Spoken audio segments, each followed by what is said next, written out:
کھانا لیجئے تاکہ آپ تندرست اور توانا جلدی ہو جائیں۔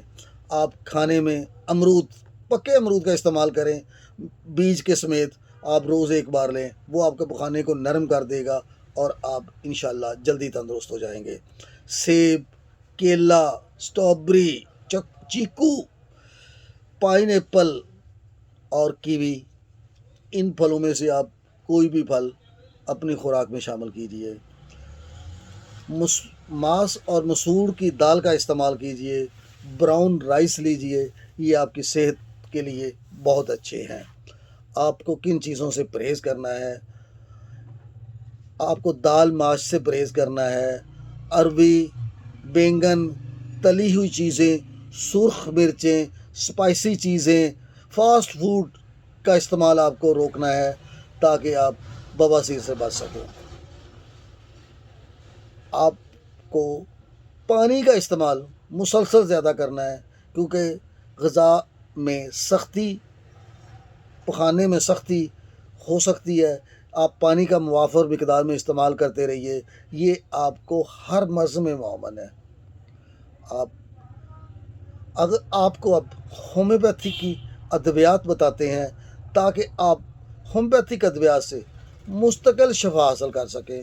ہومیوپیتھی کی ادویات بے ضرر ادویات ہیں، آپ کو مستقل شفا کے لیے ہومیوپیتھک ادویات کا استعمال کیجیے۔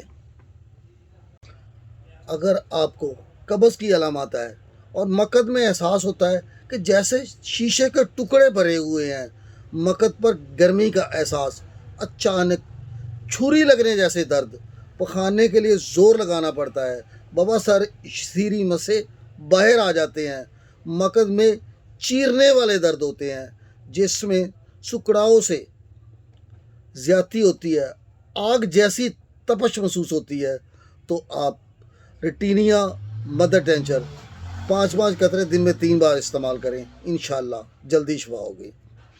اگر آپ کو بہت زیادہ خون آتا ہے، خون کا رنگ لال سرخ ہے اور مقد سے بہت زیادہ خون بہتا ہے، آپ کا فلش لال سرخ ہو جاتا ہے، تو آپ ہومیوپیتھی کی ایک دوا ملی فولیم 15 قطرے دن میں 4 بار استعمال کیجئے۔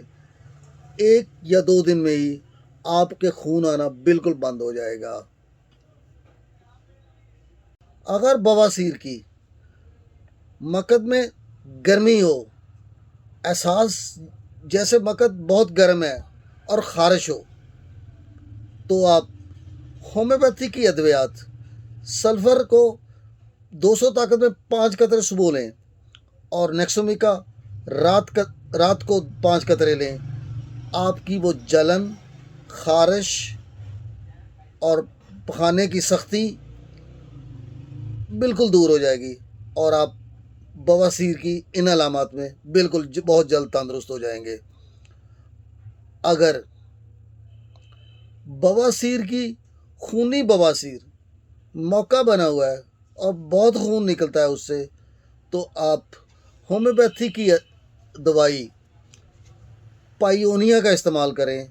پائیونیا آپ کو بہت جلد تندرست کر دے گی۔ پائیونیا کو 30 طاقت میں 5 قطرے دن میں 3 بار۔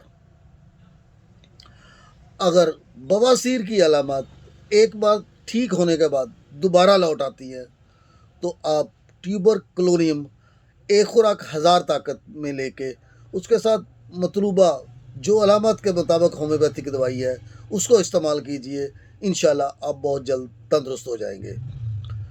اگر مقد پر گچھے نما، انگور کے گچھے نما موقع ہیں، بہت سارے موقع نکلے ہوئے ہیں، تو آپ ایلوز 30 طاقت میں لے کے، یعنی آپ کا اگر مقد پہ کنٹرول نہ ہو، تھوڑا سا ہوا خارج ہونے پر پخانہ بھی خارج ہوتا ہو، تو آپ ایلوز کا استعمال کیجئے۔ ایلوز 30 طاقت میں 5 قطرے دن میں 3 بار، آپ 2-4 ہی دنوں میں انشاءاللہ بہت جلدی تندرست ہو جائیں گے۔ اگر بواسیری مسوں میں پانی نما مواد نکلتا رہتا ہو، آپ کے کپڑے خراب ہو جاتے ہوں، مریض کو شدید تکلیف ہو، ناقابل برداشت درد ہو، تو اینٹی مونیم کروڈم کا استعمال کیجئے 5 قطرے 3 بار 30 طاقت میں لے کے، تو انشاءاللہ آپ بہت جلدی، آپ کو میرا انداز بیاں اگر پسند آیا ہے تو آپ میری ویڈیو کو لائک کیجئے۔